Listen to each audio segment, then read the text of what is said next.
Hey guys, Michael Nifty over 50 coming to you from the garage. Today we are working on the F-150 and let's take a look at the project we're doing today. So today's project, the F-150 was, the driver's side wheel was like, it had a grinding in it, and there's a couple of different things that could be. There's a speed sensor on there. There's a vacuum connector for the four-wheel drive actuator. So there's a couple of different things it could have been. But when I did the struts on this, I noticed that this little guy, this speed sensor, had a little nick in it. And I thought, well, maybe that's what's causing that problem. So I went and got one, and I said, ooh, that'd take me a couple hours to replace that thing. I'll put it on, I'll save some money, and we'll get her done. Well, the Lord had other plans for me, you see, and I am an impatient and foolish man. So I went to take out this speed sensor. You have to take the rotor off the hub, and of course, we're in Northeast Ohio, so what does that mean? That means it was rusted solid on there. So, of course, what do you say when you're in Ohio and you've got a rusted solid rotor on a hub? You say, Lord, why are you making me suffer like this? Why are you doing this to me? So I had to calm down for a little bit, had to take my time, had to figure out a different way to get it off.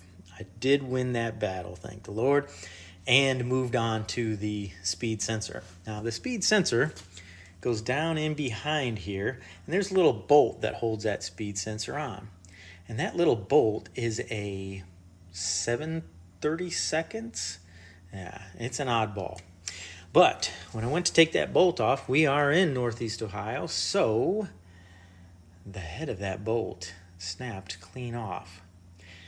Now, I thought the Lord was punishing me before with the rotor. No, this was punishment well beyond my ability to handle. So, what were my options? Well, my options were to take it off, drill it out, tap it out, get a new bolt, and then put the new bolt in there. So, I said, you know what, Lord? I'm going to get this thing done. Let's just get her done. So in the process of taking this here hub off, when I set it down, all of those little beauties came out. Now for the mechanics in the group, they'll recognize those as needle bearings.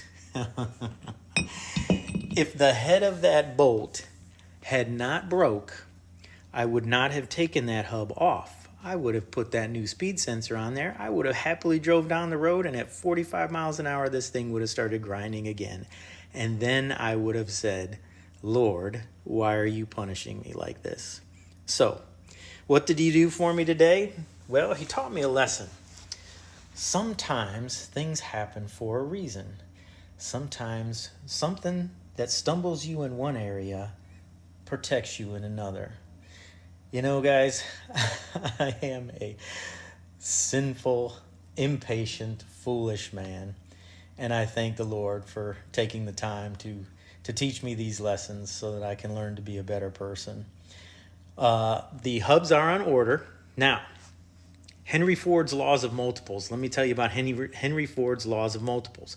When Henry Ford created the Ford Motor Company, what he did was, if he put a part on this side, he put the same part on the opposite side. And when a part on this side goes bad, guess what the Henry Ford laws of multiple says? The part on the other side is probably going to be bad as well. So what do we do when we have a hub that needs replaced? Well, we get both of them. And both of them are on order through Rock Auto. We should have them Wednesday. And I will fill you in Wednesday on how it goes, putting all of this back together. And hopefully our grinding from the front of our Ford F-150 will be gone.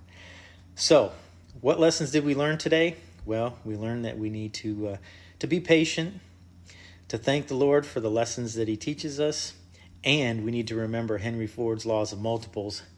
If a Ford has a part that goes bad on this side, you better order two and replace the same one on the other. Hey, you guys stay nifty over 50 and have a great weekend.